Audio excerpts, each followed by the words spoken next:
The cows. Each new day when they come out from the far side of the barn, it is like the next act or the start of an entirely new play. They amble into view from the far side of the barn with their rhythmic, graceful walk, and it is an occasion like the start of a parade. Sometimes the second and third come out in stately procession after the first has stopped and stands still staring. They come from behind the barn as though something is going to happen, and then nothing happens. Or we pull back the curtain in the morning and they are already there in the early sunlight. They are a deep, inky black. It is a black that swallows light. Their bodies are entirely black, but they have white on their faces.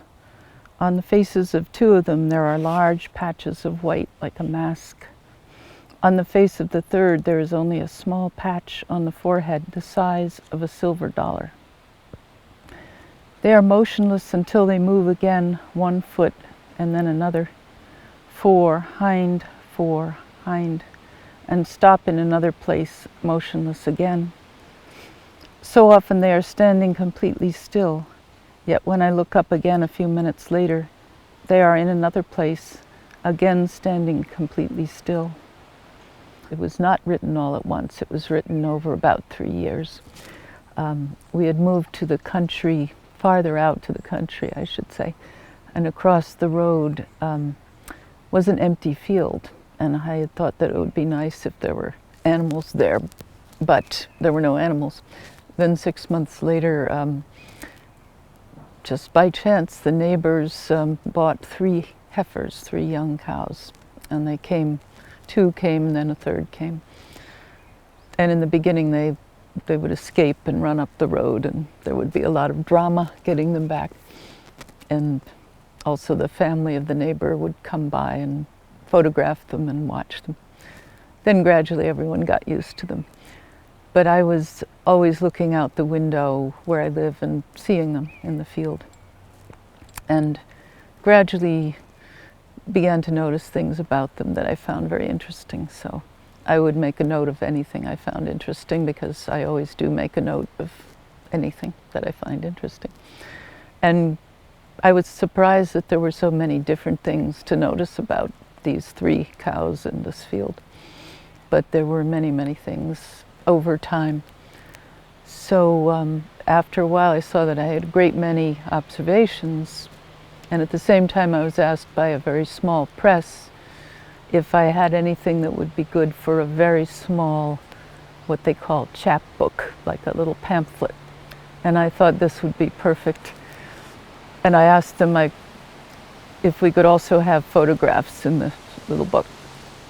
And they said, sure. So, because I'd also been photographing them. So they made a nice little book with many photographs and all of these observations. And I'm very happy with it. When they all 3 stand bunched together in the far corner of the field by the woods, they form one dark, irregular mass with 12 legs. They are often crowded together in the large field, but sometimes they lie down far apart from one another, evenly spaced over the grass. Today, 2 appear halfway out from behind the barn, standing still. 10 minutes go by. Now they are all the way out, standing still. Another 10 minutes go by. Now the third is out, and they are all 3 in a line, standing still.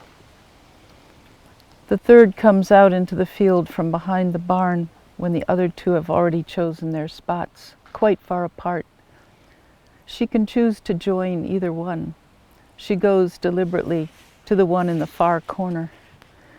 Does she prefer the company of that cow, or does she prefer that corner? Or is it more complicated, that that corner seems more appealing because of the presence of that cow? It's a little hard to know what to compare it to. I don't think it would be the same as looking at a tree over and over out the window. I think it was the fact that there were 3 of them rather than 2 or 1, although 2 might have been interesting too, but the 3 could take different positions with each other in relation to each other. And also the fact that they were black. They might have been light brown or brown and white. It would not have been quite so distinct against whatever they were standing against. So that they're very deep black color and their different positions. And I was just interested in things like, I don't exactly have this in the piece, but how they could stand still for so long. For example, in the middle of the winter, I didn't know that cows came out into a field where they couldn't graze. There was nothing there but snow. But they still just stood there for hours. And I can't imagine what's in their minds. I try to imagine they're not exactly thinking, but there's something going on in their minds. All this interests me. Their attention is complete as they look across the road. They are still and face us. Just because they are so still, their attitude seems philosophical. I see them most often out the kitchen window over the top of the hedge. My view of them is bounded on either side by leafy trees. I am surprised that the cows are so often visible, because the portion of the hedge over which I see them is only about 3 feet long. And even more puzzling, if I hold my arm straight out in front of me, the field of my vision in which they are grazing is only the length of half a finger. Yet that field of vision contains a part of their grazing field that is hundreds of square feet in area. That one's legs are moving, but because she is facing us directly, she seems to be staying in one place. Yet she is getting bigger, so she must be coming this way. One of them is in the foreground and 2 are farther back in the middle ground between her and the woods. In my field of vision, they occupy together in the middle ground the same amount of space she occupies alone in the foreground.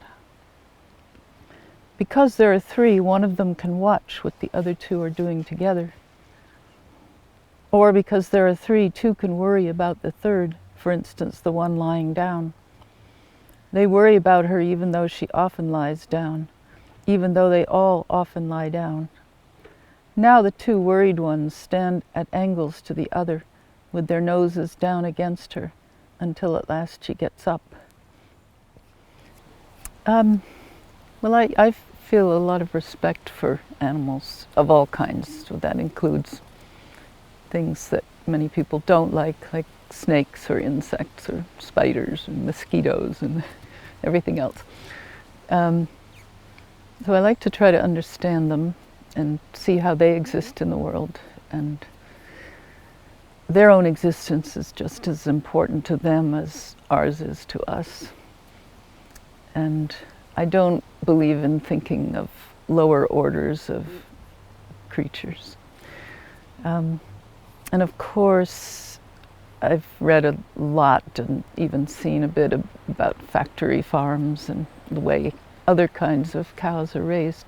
So I'm very aware of this when I'm looking at these relatively happy cows who are allowed to give birth and stay with their babies. And I learned things.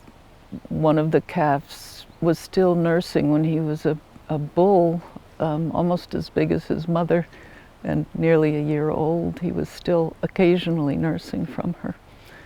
And she must have still been giving a bit of milk because he would nurse for a little bit. So it's very charming, and that makes you all the more aware of how they should not be treated. They are nearly the same size, and yet one is the largest, one the middle-sized, and one the smallest. One thinks there is a reason to walk briskly to the far corner of the field, but another thinks there is no reason and stands still where she is. At first she stands still where she is, while the first walks away briskly, but then she changes her mind and follows. She follows, but stops halfway there. Is it that she has forgotten why she was going there, or that she has lost interest?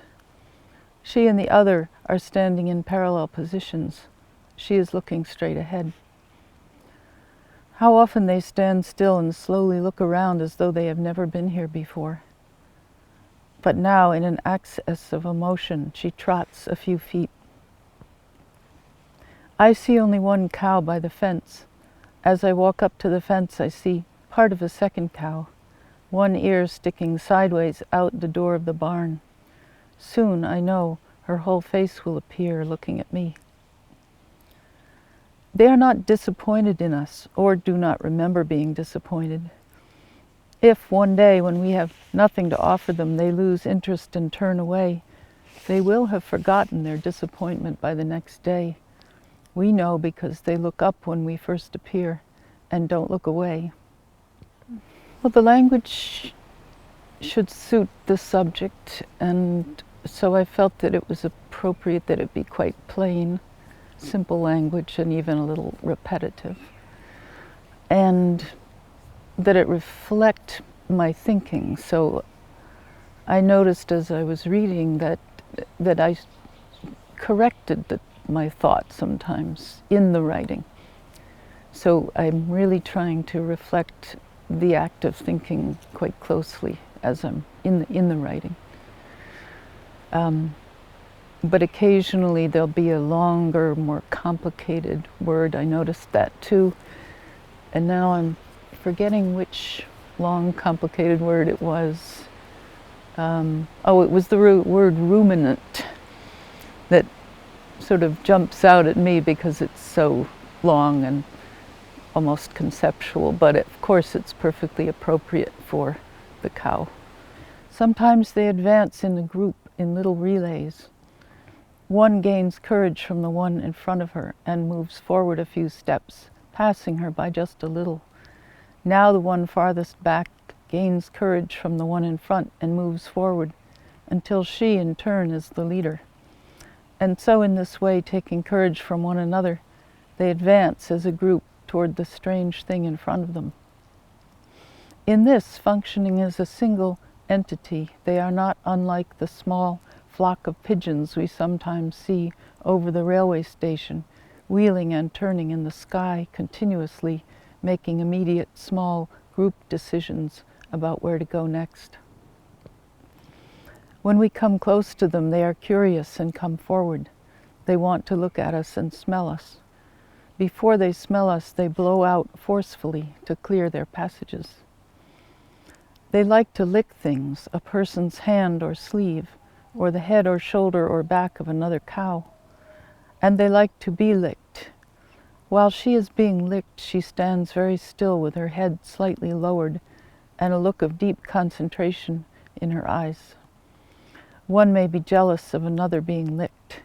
She thrusts her head under the outstretched neck of the one licking and butts upwards till the licking stops.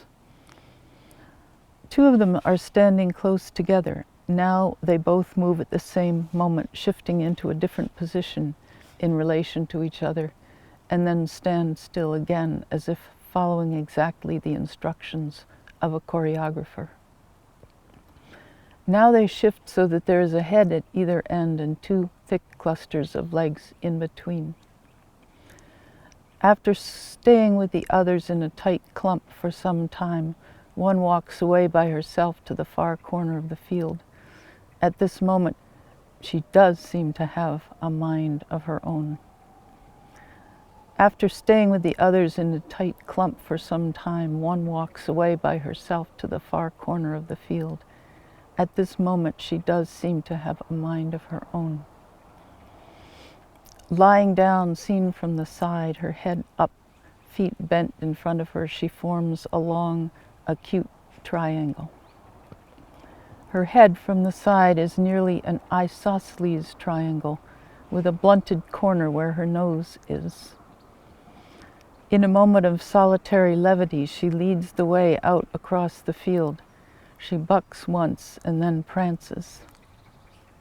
Yes, it's true that they're not always graceful. If they're suddenly running, they're so large that it's hard to call that graceful. But when they're walking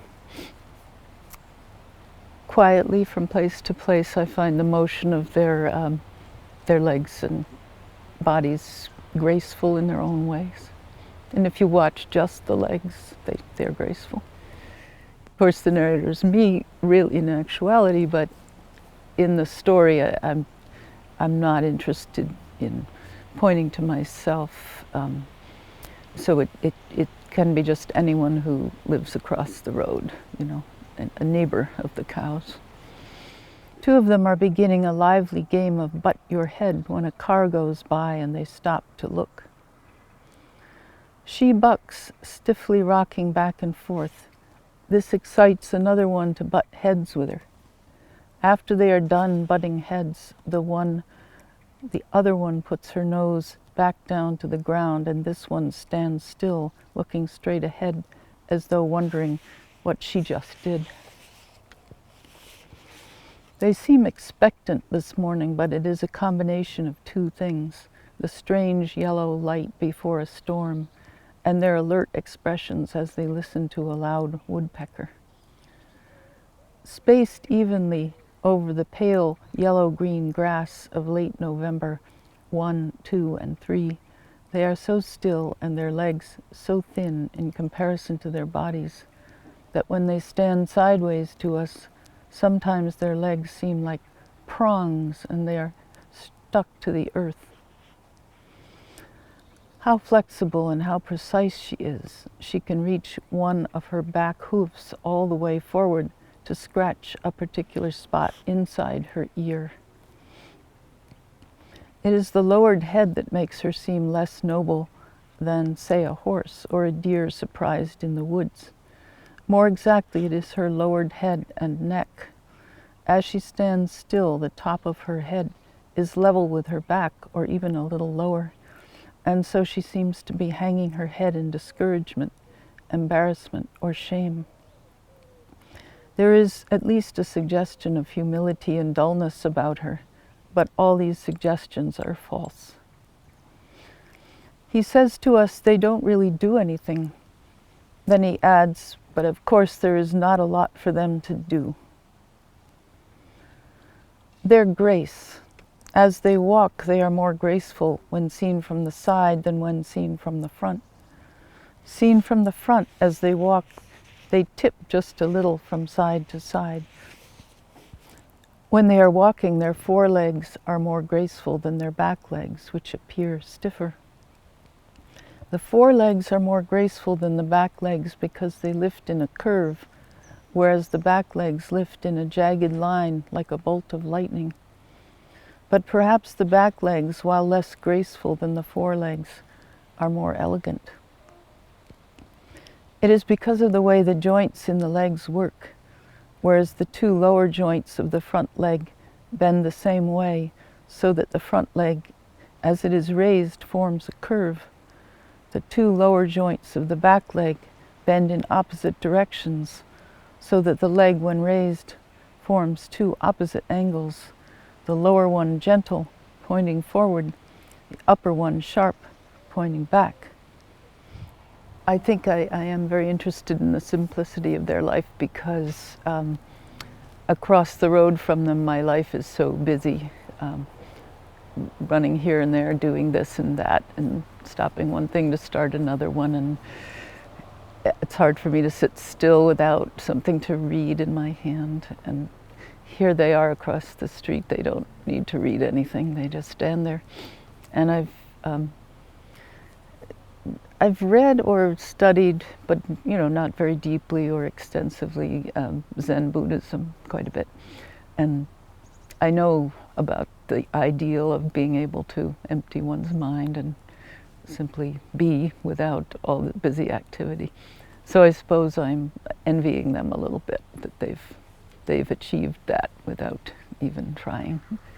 I'm certainly emptying out sort of every possible perception that I can have about them, and I appear to be standing still and just observing them, but of course, since it's written over a long time, I'm only standing still for a moment to observe them.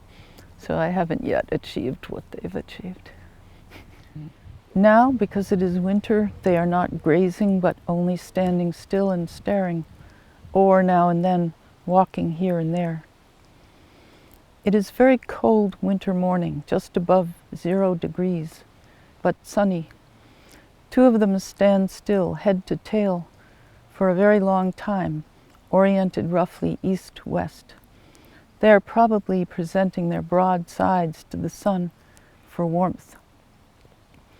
If they finally move, is it because they are warm enough, or is it because they are stiff or bored?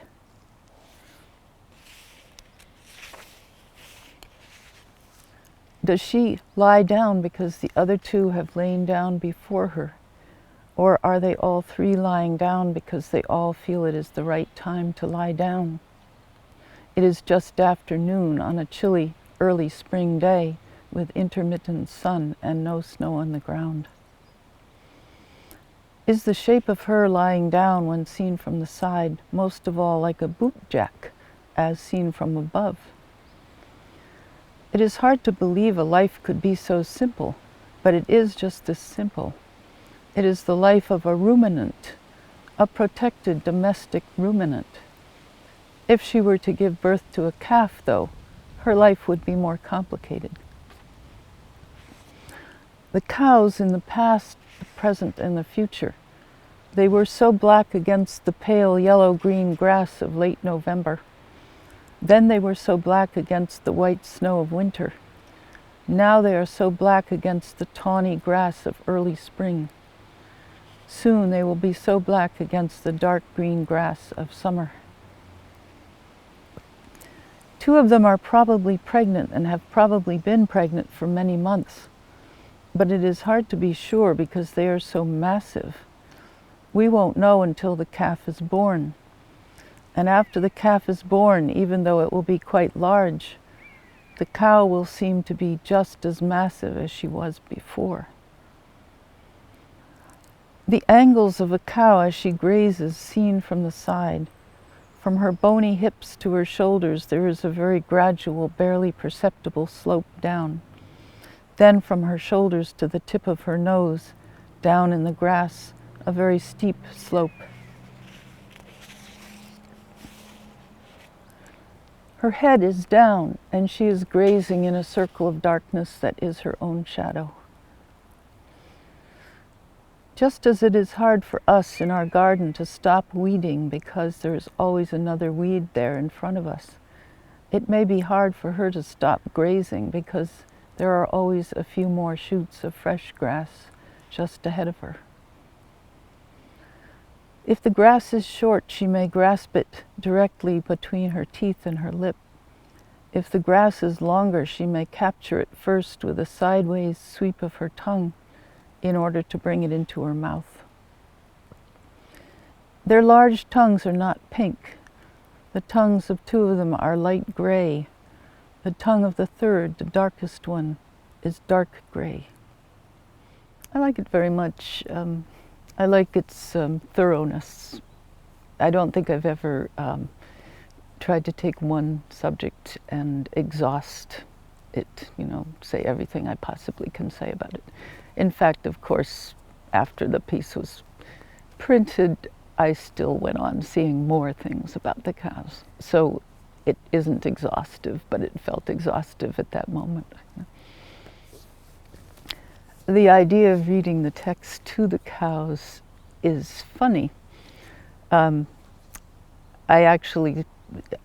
seen a video clip on YouTube that goes around, probably a lot of people have seen it, of jazz musicians playing by the fence of a field of cows who come up and listen and are very interested.